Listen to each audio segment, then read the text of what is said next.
Anglo Manipur war 1891। इस जंग में एक बहुत ताकतवर जनरल था जिसका नाम था जनरल दी हांग। जनरल दी हांग इस जंग में अंग्रेजों के हाथों मारा गया, पर उसका एक बेटा भी था जिसका नाम था सियांग, जो कि उस वक्त सिर्फ कुछ ही महीनों का था। 1990 थर्ड एंग्लो अफगान वॉर। इस जंग में ब्रिटिश आर्मी एक अफगानी सोल्जर जिसका नाम था जमशेद खान उसे बंदी बना लेती है और लाहौर में लाकर उसे लाहौर जेल में बंद कर देती है। मार्च 23, 1931 भगत सिंह की मौत की खबर पूरे हिंदुस्तान में आग की तरह फैल जाती है। ये खबर सुनकर अमृतसर के कमांडर जोगिंदर को बहुत बड़ा शौक लगता है। जोगिंदर भगत सिंह का बहुत बड़ा सपोर्टर था और इसलिए वो बन जाता है सरदार सुपर सिंह और निकल जाता है अंग्रेजों को बर्बाद करने के लिए। साल 1933 चौधरी रहमत अली पाकिस्तान का कॉन्सेप्ट इंट्रोड्यूस करते हैं। ये सुनकर दिल्ली का एक आदमी जिसका नाम था मोहम्मद अहमद वो बहुत खुश होता है। अहमद पाकिस्तान को बनाने के हक में था और वो बन जाता है टू स्टेटर। पाकिस्तान और टू स्टेटर के बारे में सुनकर दिल्ली का एक आदमी जिसका नाम था पृथ्वीराज वो बिल्कुल खुश नहीं था। पृथ्वी टू स्टेटर को रोकने का फैसला करता है और बन जाता है तिरंगा। 1935 Delhi Joshua Smith British army से रिटायरमेंट ले लेता है और बन जाता है एंग्लो अवेंजर, क्योंकि वो अंग्रेजों का और ज्यादा साथ नहीं दे सकता था और ना ही हिंदुस्तानियों पर जुल्म कर सकता था। एंग्लो अवेंजर की माँ एक इंडियन और बाप ब्रिटिशर था और इसीलिए उसको हिंदी भी आती थी। एंग्लो फैसला करता है टीम बनाने का और ब्रिटिशर्स के खिलाफ लड़ने का। 1936 दिल्ली के बीचों बीच तिरंगा और टू स्टेटर लड़ रहे थे।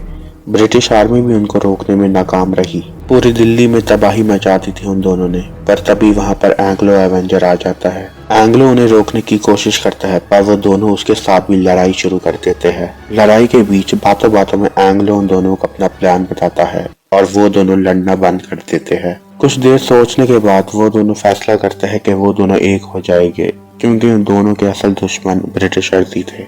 एंग्लो उन दोनों को अपना अगला प्लान बताता है लाहौर जेल से उस कैदी जमशेद खान को छुड़ाने का। लाहौर से उसको दिल्ली लाना खतरे से खाली नहीं था, क्योंकि रास्ते में कभी भी ब्रिटिशर्स अटैक कर सकते थे। तो इसलिए उन्होंने प्लान बनाया कि उसे वो लाहौर से दिल्ली नहीं बल्कि अमृतसर लेकर जाएंगे। वो तीनों रात के वक्त ब्रिटिश आर्मी से छुपकर लाहौर जेल में घुस गए। कुछ देर ढूंढने के बाद आखिरकार उन्हें जमशेद खान मिल ही गया। उन्होंने जमशेद को ऑफर दी कि अगर तुम हमारी मदद करोगे तो हम तुम्हें तुम्हारे मुल्क अफगानिस्तान भेजने में तुम्हारी मदद करेंगे, और जमशेद मान गया। और जेल से निकलते वक्त ब्रिटिश आर्मी का एक ऑफिसर उन्हें देख लेता है और वो वहां से भागने लगते हैं। वो अमृतसर पहुंच तो जाते हैं पर वहां पर ब्रिटिश आर्मी पहले ही उनका इंतजार कर रही थी अपने हाथों में हथियार लेकर, और वो उन्हें वहां पकड़ लेती है। पर तभी वहां पे आ जाता है सरदार सुपर सिंह और वो उन्हें वहां से बचाकर अपने साथ ले जाता है। सरदार सुपर सिंह की बेस पर जाके एंग्लो एवेंजर उसे अपना प्लान बताता है और उसको भी अपने साथ शामिल कर लेता है अपनी टीम में, और वहीं पर जमशेद खान बन जाता है माइटी मुजाहिद। 1936 मद्रास। एंग्लो एवेंजर और उसके साथियों के बारे में न्यूज़पेपर्स में छप चुका था। यही देखकर मद्रास का एक आदमी जिसका नाम था अर्जुन रेड्डी उसने भी फैसला किया एंग्लो एवेंजर की टीम को ज्वाइन करने का। अर्जुन रेड्डी राम और अर्जुना से बहुत इंस्पायर्ड था और उसका निशाना भी काफी अच्छा था, इसलिए आसपास के लोग उसे अर्जुनी आंख बुलाते थे। अपना यही नाम लेकर वो निकल पड़ा एंग्लो एवेंजर और उसकी टीम को ढूंढने के लिए। अर्जुनी आंख को पता लगा कि एंग्लो एवेंजर और उसके साथी नॉर्थ ईस्ट जा रहे हैं और इसलिए वो भी नॉर्थ ईस्ट की ट्रेन में बैठ गया। बीच में उसकी ट्रेन कोलकाता रुकी और चेकिंग के दौरान एक ब्रिटिश ऑफिसर को उसके बैग में से तीर और कमान मिले। उसे लगा कि ये कोई फ्रीडम फाइटर है। वो लोग अर्जुनी आंख को अरेस्ट करने ही वाले थे, पर तभी वहां पर एक बंदा आ जाता है और वो बचा लेता है अर्जुनी आंख को उन ऑफिसर से। उस बंदे का नाम था तमीम हैदर उर्फ बंगाल टाइगर। बंगाल टाइगर बदला लेना चाहता था उन जुल्मों का जो अंग्रेजों ने बंगालियों पर किए थे। अर्जुनी आंख बंगाल टाइगर को सब कुछ बताता है और वो भी तैयार हो जाता है उसके साथ नॉर्थ ईस्ट जाने के लिए। मास्टर सियांग जनरल दी हांग का बेटा, जो कि अब एक कंगफू मास्टर बन चुका है।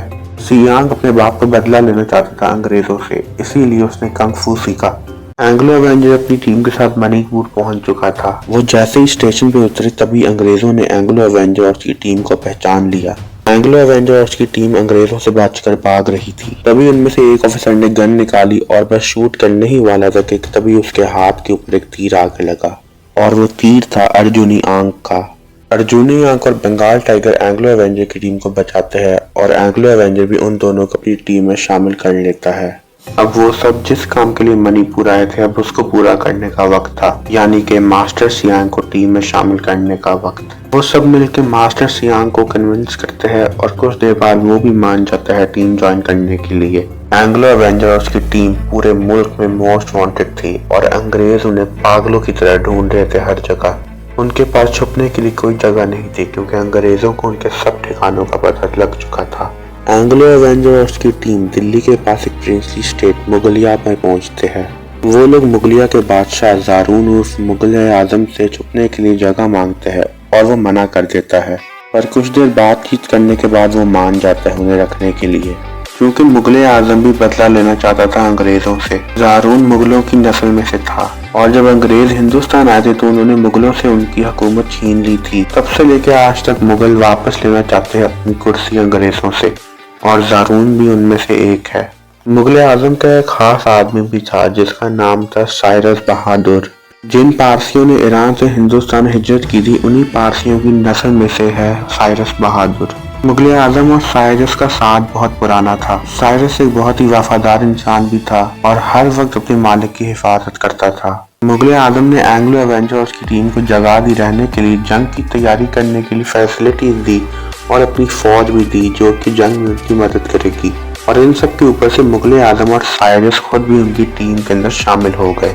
1937 का पूरा साल उन सब ने खूब ट्रेनिंग और प्लानिंग की अंग्रेजों को हराने के लिए अंडरग्राउंड होकर, और अब आ चुका था साल 1938, अंग्रेजों को हराने का वक्त। इन्होंने अपनी टीम का नाम रखा 10 आजाद और निकल पड़े अंग्रेजों से लड़ने के लिए। पर अंग्रेज पहले से बहुत ज्यादा ताकतवर हो चुके थे क्योंकि उनका नया जनरल पॉल पैटिनसन वापस आ चुका था। पॉल 1891 की मणिपुर वॉर और 1919 की थर्ड अफगान वॉर में भी था और कहीं न कहीं इसका भी हाथ था दी हांग को मारने में और जमशेद को कैदी बनाने में भी। 10 आजाद और अंग्रेजों की जंग तकरीबन 8 साल तक चली और इस जंग के अंदर पूरे हिंदुस्तान में बहुत से लोगों ने अपनी जान गंवाई, चाहे वह हिंदुस्तानी हो या अंग्रेज। पूरे सब कॉन्टिनेंट में बहुत खून खराबा हुआ और आखिरकार किसी तरह ये जंग अपने इख्तिताम पर पहुंच गई। पर इस जंग के अंदर 10 आजाद का एक इम्पोर्टेंट मेंबर अपनी जान से हाथ धो बैठा और शहीद हो गया, और वो था मुगल आजम। मुगल आजम के साथ उसका मुगल सल्तनत को दोबारा बनाने का सपना भी दफन हो गया हमेशा हमेशा के लिए। इस जंग का इख्तिताम ऐसे होता है कि पॉल पैटिनसन को कैंसर हो जाता है और उसकी मौत हो जाती है कैंसर की वजह से, और उसकी जगह अंग्रेजों का एक नया जनरल आता है जिसका नाम था स्टीव मेजर्स। स्टीव मेजर्स आते ही सीज फायर का ऐलान कर देता है और जंग को रोक देता है। जंग खत्म होने के अगले ही साल इंडिया आजाद हो जाता है और एक नया मुल्क बनता है पाकिस्तान नाम का।